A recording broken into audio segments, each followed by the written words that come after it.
Salvete omnes! Today we are going to review our present tense verbs in Latin, focusing, of course, at this point on the present active indicative.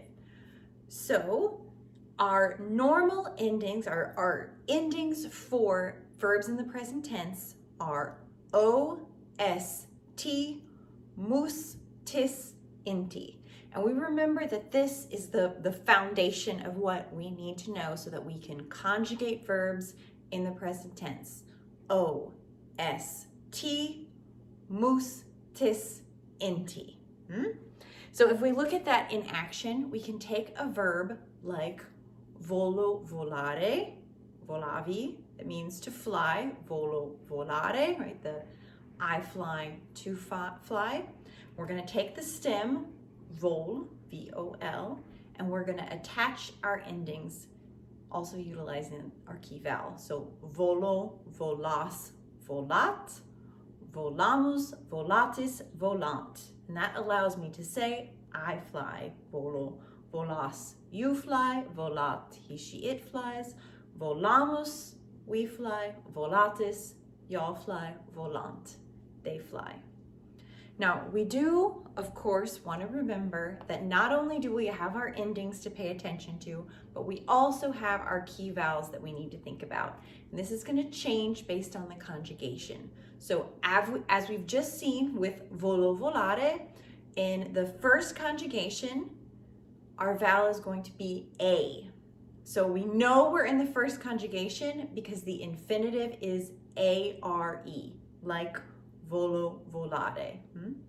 And we've just seen how that works, and we're paying special attention, noticing that the A comes in the second person singular and goes all the way through. Volo, volas, volat, volamus, volatis, volant. Now we want to look at the second conjugation. These are the verbs that we find because they have the long E, R-E in the infinitive. And they also have EO in the first person singular. So here we have pareo, parere, but we could also have habeo, habere, sedeo, sedere, so on and so forth. So here we're going to see that it will be the E that will go all the way through, even the first person singular in this instance. So pareo, pares, paret, paremus, paretis, parent. Right, so we have the E that goes all the way through.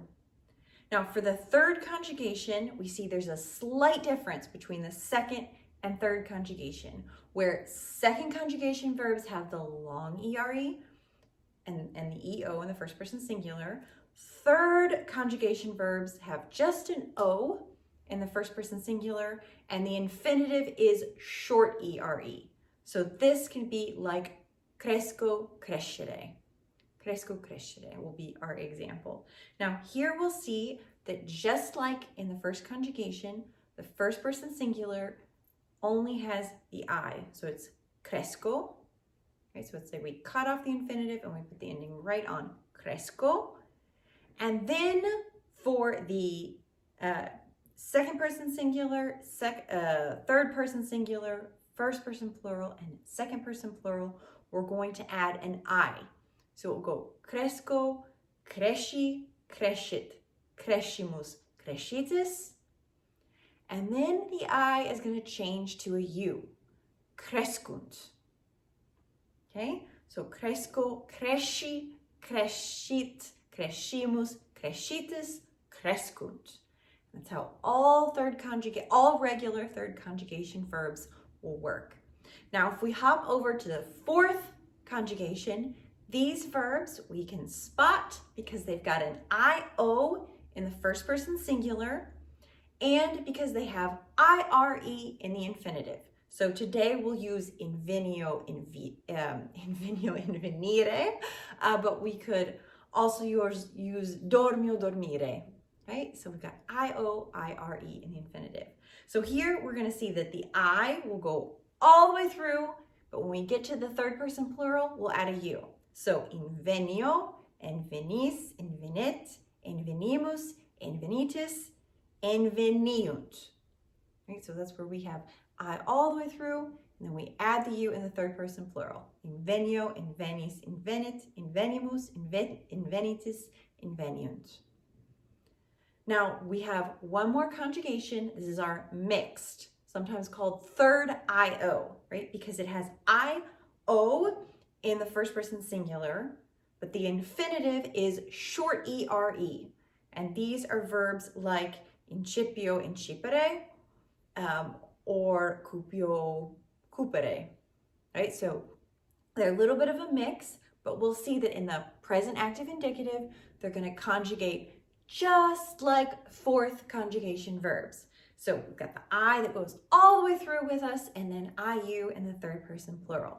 So incipio, incipis, incipit, incipimus, incipitis, incipiunt, right? Incipio, incipis, incipit, incipimus, incipitus, incipiunt. Now, of course, I want to show you an example because, as we'll see, sometimes there can be slight differences between the tenses that will make these key vowels really important for us in knowing if we're looking at a present tense verb or a perfect past tense verb. And later on the line, we'll get to subjunctives and we'll see even more important ways that these vowels signal to us how to translate what we're looking at. So here we can take, for example, the second conjugation verb, video, videre, vidi.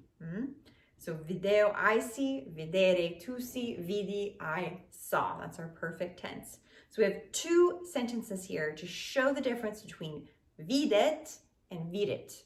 So Polyphemus Trajanus vidit et ad litem cucurit. Polyphemus saw, vidit, Trajanus, the Trojans, et ad litem cucurit, and ran to the shore. So this is all in the perfect past tense. Now let's compare that to Aeneas fugere potest, quod Polyphemus eum non videt. Aeneas fugere potest, quod Polyphemus eum non videt. So Aeneas is able to flee because Polyphemus doesn't see him in the present. So we see the difference between vidit and videt, the short IV, ID, IT being perfect past, and VID, ET being present. So we always want to make sure that we're noticing the details and we can get all the information that these vowels have for us. Of course, it wouldn't be Latin if we didn't have a few irregular verbs to keep us on our toes. So one we want to look at, of course, Fero ferretuli, which means to carry. So we have Fero fers fert, ferimus fertis ferunt. So here the endings are nice and regular. It's OST, mustis, inti, but the key vowel is irregular. It's coming and going. Fero fers right onto the stem. Fert, ferimus, fertis, ferunt. Even more irregular is our verb to be. We know the verb to be, we just have to memorize it. We've got a little bit of a stem change here, right? So sum esse fui, I am to be, I was. And here we will conjugate it in the present. Sum es est, sumus estis sunt. Sum es est, sumus estis sunt. And we want to make sure that we really have the verb to be memorized because we see it frequently, and also because we'll see that it's utilized in the creation of other verbs and in other verb tenses. Here we'll look at another verb that's built upon it, the verb meaning to be able, possum, posse, potui. So here we see the verb to be hidden in the end, right? Possum, potes, potest, possumus, potestis, possunt. Possum, potest, potest, possumus, potestis, possunt. So even though it's irregular, if we're familiar with the verb to be, we've got a head start in understanding it. Another set of irregular verbs that are built on one another are the verbs I am willing and I am unwilling. So volo, velle, volui, I am willing, and nolo, nole, nolui, I am unwilling. So here we see volo conjugates volo, vis, volt, volumus, voltis, volunt, volu, vis, volt, volumus, voltis, volunt. And I am unwilling is kind of built, we see, upon our knowledge of volo, vele, volui, right? So unwilling, nolo, nole, nolui, conjugates nolo, non vis, non volt, nolumus, non voltis, nolunt. So nolo, non vis, non volt, nolumus, non voltis, nolunt. So 2 irregular verbs, but ones that we will luckily see a lot, so we will get to practice with. The verb to go is another one we want to pay special attention to. Eo, ire, ivi, or ii. So it's got 2 different possible perfect stems. So here we see a little bit again, we've got some changes, but we can memorize them. Eo, is, it, imus, itis, eiont. Eo, is, it, imus, itis, eiont. So we do, of course, notice that there's 2 different stems. So eo and eiont with the e, and then is, it, imus, itis with I. But the ost, mus, tis, inti of the endings are really pretty regular, right? They're just what we would expect them to be. Okay, ecce factus. That is our lesson for today. Valete.